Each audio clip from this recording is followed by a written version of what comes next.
so grateful to be here, and thanks to Ricardo. It's such a pleasure to learn so many new things about not just this country, but also about Bauhaus and my own positions. My lectures changed every day since I started to attend this conference, and now it's a little too long. So this paper, I actually need somebody to operate the PowerPoint. So this would be the first slide. This paper is about political. I'm not sure how old this dream is, but it is a dream of governing through aesthetic education. I don't know if it can be dated at all, or if it rather belongs to the formation of sociality and culture in themselves.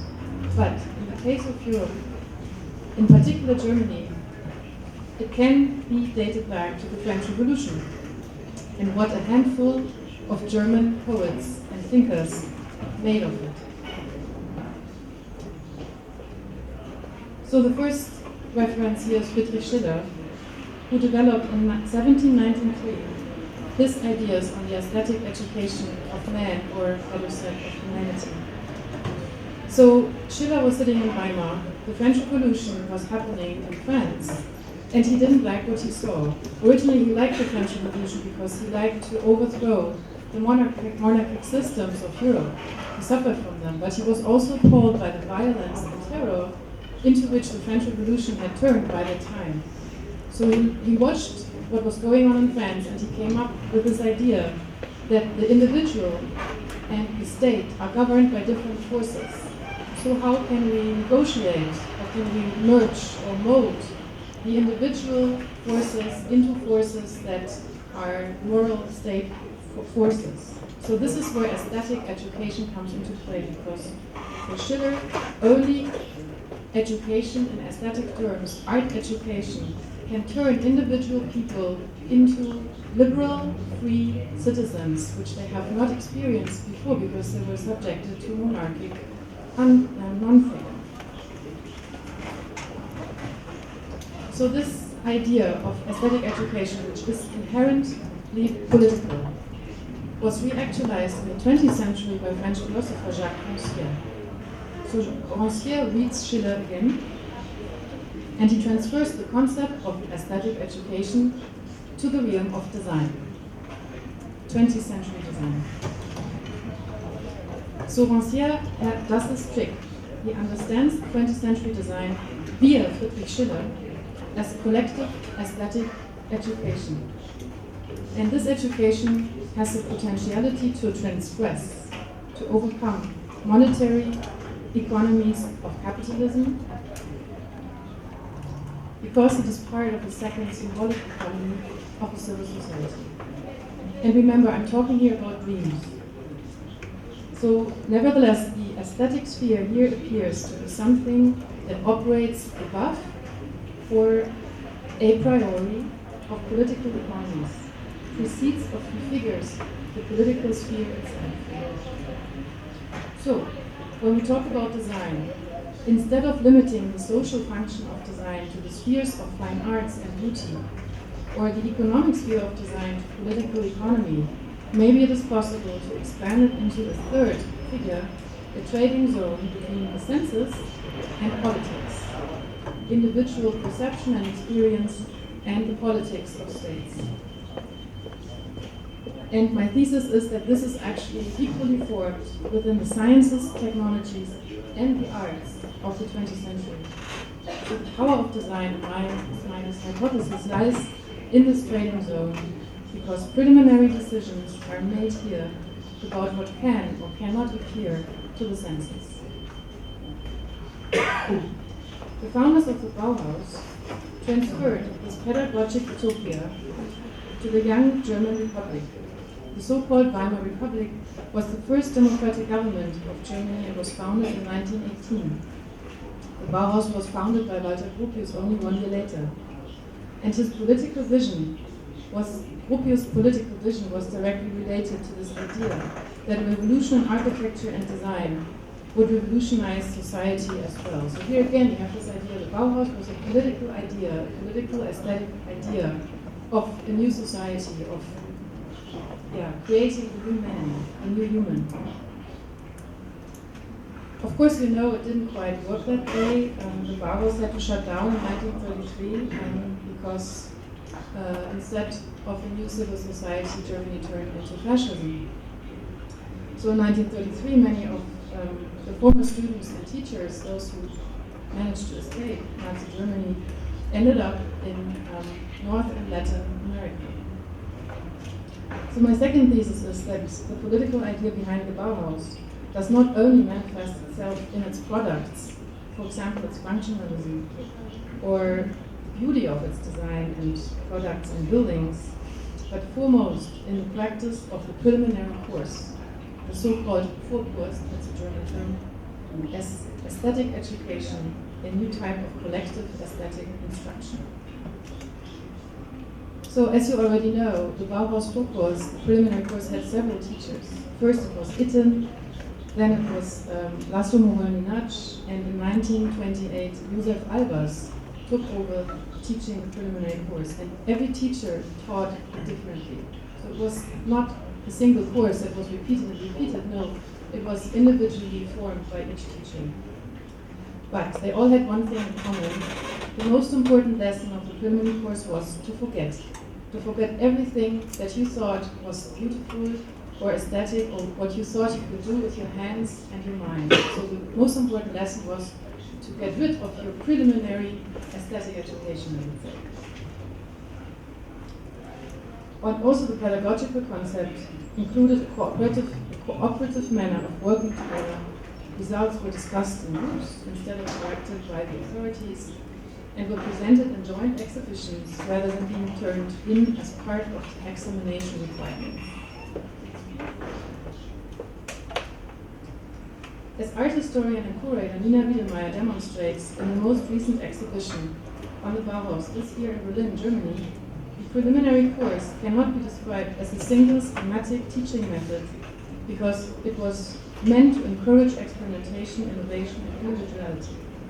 The students' works are not finished works of art, but rather searches and discoveries within an ongoing process. And Veronika Pesselmann explains that the Bauhaus merged art and techniques on the pedagogical level by creating a new type of instruction. So hybrids between technical instructions, like we know them from engineering, that are meant to lead to preconceived results, and artistic instructions, like we know them from conceptual art, that do not aim at the actual execution, but at formulating an idea. Their focus is potentiality, not optimization of the practice. But at Bauhaus, the artistic instruction always resulted in an object. It always reified in material. That is how the Bauhaus actually merged art and technique, life and art. It created a new type of instruction, a new type of algorithm, because as we just learned from Sibylle, an algorithm is basically nothing else than a set of operative rules within a matrix. Yesterday we had several discussions which touched on this argument and made me very happy. When we look at the two sets of algorithms that were presented yesterday, the image algorithm of Andrea and Matteo and the dance algorithm of Julia, we see the difference of these complementary types of instructions. In the case of Andrea and Matteo, the algorithm follows the parameters of science and engineering. It leads to the production of a preconceived object. It's predetermined. It is, in terms of Frida Nagde, like every computer algorithm, a determined algorithm. But Julia's performance demonstrates also a set of operating rules, but it does not have a preconceived outcome. The set of matrix elements and operations is open for play, another category of Schiller's aesthetic education. It's set up as a game, and interpretation. Its sense is potentiality, not determinism. In my understanding, both algorithms are aesthetic education and should be treated as equally important. The preliminary course in all its variations carried the vision of the Bauhaus pedagogy over the Atlantic. Josef Albers and his Jewish wife Annie had to flee Germany in 1933, and he accepted a teaching position, a director position at the newly founded Black Mountain College in North Carolina in the United States. When they fled Germany, he took with him a large assortment of student works from the Guggenheim course as the basis of a subsequent teaching at Blackmon College. And the fact that he took this with him while fleeing, while being a refugee, actually means a lot. So the BMC was a liberal arts college and existed between 1933 and 1957, like its European predecessor, only for a short amount of time. It was founded under the impression of both the authoritarian education style in the United States and the totalitarianism or fascism in Europe, and it served as refuge and workspace for numerous European refugees. It didn't have a lot of students, only 1,500 over 20 years. Nevertheless, had a significant effect on US American avant-garde, arts and architecture, painting, photography, dance, literature, and more. At the BMC, Bauhaus pedagogy and aesthetics merged with US American pragmatism and economics. American architect and designer Buckminster Fuller played a role in this Americanization process, starting to lecture about patents and using his students to develop his first working prototype of a geodesic dome for the US Navy. Just like the Bauhaus, the BMC was a heterotopia, not a utopia. It stood for a relation between art and science that was not realized. Art and science really did not develop as equal partners in US American education. Rather, over the next decades, the Bauhaus ideals were assimilated by the rationality of the dominant political economic paradigm. Heterotopias, according to Michel Foucault, always operate through closures and openings. They differentiate clearly between inside and outside. In principle, everybody was allowed to participate at BMC as long as they could afford the tuition fees. But as you can derive from the numbers, not many students did. But those who could afford it and did attend, those experienced a fundamentally different place than the rest of the US society in the 1930s. And I think that this is why it was and still is so influential in avant-garde. What Alvaro yesterday said about the political role of architects corresponds very well with Foucault's analysis of heterotopias, like these avant-garde design and architectural schools, that are important exactly because of the fact that their reality is not the same reality as the reality of mass society. The BMC was a space of illusion, located away from the centers of avant-garde art like New York, San Francisco, and Chicago, but it was also the other place in the midst of Puritan and racist norms of the southern United States. So according to Foucault, these other spaces have a certain power because they denounce the reality of the remaining space or society as permanent. All the confinements of human life, as Foucault writes, are disillusioned are post-disillusionary. So they affect the rest of society while also being affected by society. At the same time, the BMC also served as a space of organization because it transfers life into a new order, not as strict as Foucault identified it for the biopolitics of Jesuit colonies in Latin America in the 17th and 18th century, but with a strict policy nevertheless, an educational plan for the new human, educated in literature, dance, music, arts, and architecture, just like in mathematics, physics, and agriculture. So this is where art becomes life and life becomes art. And this reference to Foucault is important because it opens up the discussion how biopolitics of colonialism actually informed new pedagogies in Europe, which has not been researched very much. Like the Bauhaus, Black Mountain College dreamed of a better society, and like the Bauhaus, it would eventually fall victim to real politics, to the radicalized anti-communism and conspiracy theories of the McCarthy era. BMC went eventually bankrupt after the FBI conducted intensive investigations among its faculty, searching for communists. Numerous artists and educators were under investigation, and the college had to close in 1957. The next stage of this very fast and little history of the design as aesthetic education is the design department at Southern Illinois University, which was founded in the 1950s in Carbondale and shaped by its first director, Harold Cohen, a former student of Laszlo Moholy-Nagy. And it's not the same Harold Cohen that Fiona Naka talked about. It's another guy. But At the very beginning, Carbondale's design department wanted to establish an interdisciplinary relationship between sciences and humanities.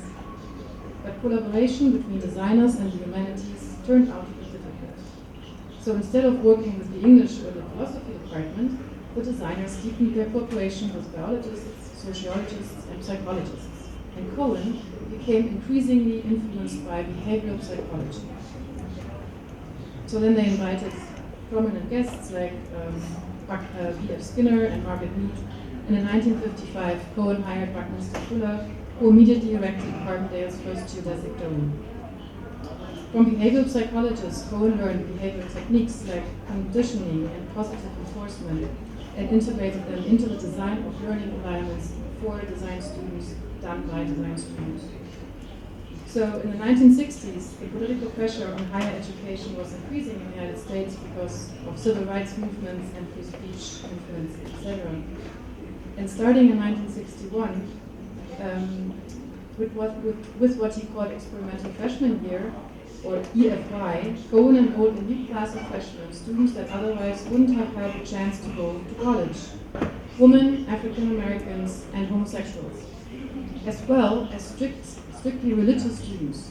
And all these minorities, that was Cohen's view, now had to be integrated into the same curriculum. Buckminster Fuller simply refers to this group as the lower third of society.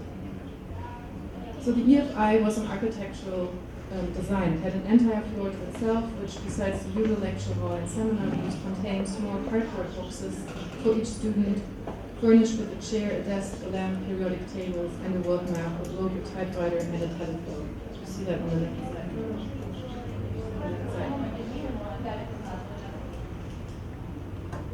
Cohen designed this new kind of input-output facility a few years before Herman Miller published his first draft of the Action Office and heralded the era of US cubicle offices. But the telephone was really the medium that made the EFY not only a forerunner of a specific American office interior, but also an early model for education across distance. One that could be characterized equally with spatial separation and connectivity via telecommunication. Ideally, the student would leave his or her box early to smoke, eat, or listen to music. As soon as he or she returned to his box, they would be shut off from all environmental influences and temptations and would switch back to information processing mode. Or at least this was how Fuller zealously described it. The teacher could be reached by telephone, but did not have to be present, and could therefore attend to many students at the same time. So, instead of making political demands for equal education, or at least greater inclusion of minorities, the behavioristic educational program at Carbondale responded to the problem of the lower third with the design of a learning environment in which those students could simply educate themselves. And this is something which is, I think, very similar to what I observe right now in US education, with a very strong push for creating more and more large online courses that, are sold under the impression that that would open education to the masses. But what it really is this idea of behavioristic learning environment where you can teach more students at low cost and of course at lower quality.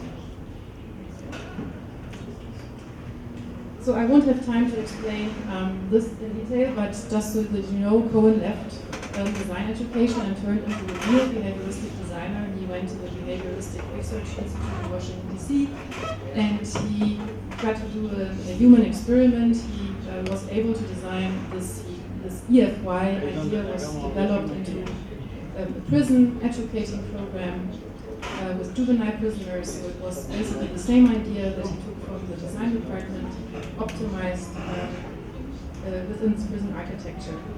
Next, please.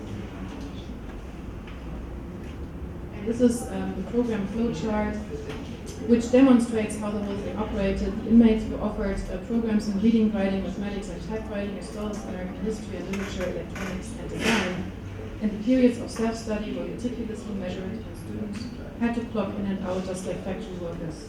The entire structure of CASE, this is what it was called, was driven into the inmates' minds by a centrally displayed chart called the Educational Program Flowchart, which functions as an operating manual for the entire program.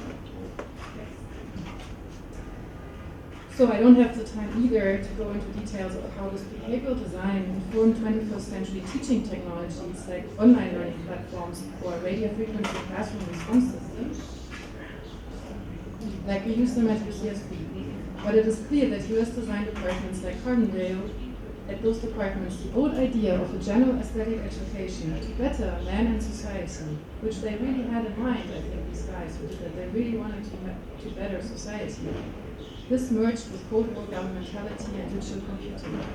And when I'm using our student surveillance system at the University of California, I know that Bauhaus has turned into political technology within controlled societies. But what I only learned because I started to prepare for this conference, there's also a different story in the Americas of how the Bauhaus law course, the Bauhaus Preliminary School, was further evolved in this continent. So, I just learned that Josef and Annie Alba spent more and more time in Latin America after the BMC had to close in 1953. Joseph actually taught a preliminary course at the Pontificia Universidad Católica, the School of Architecture in Chile. Their frequent travels to Mexico, Peru, and Chile changed both their artistic and pedagogical practice. Annie integrated political weaving techniques and patterns into her weaving, and Joseph stated that abstract art was actually not invented in Europe, but of pre-Columbian origin. Pre-Columbian art and architecture is the origin of abstract modern art.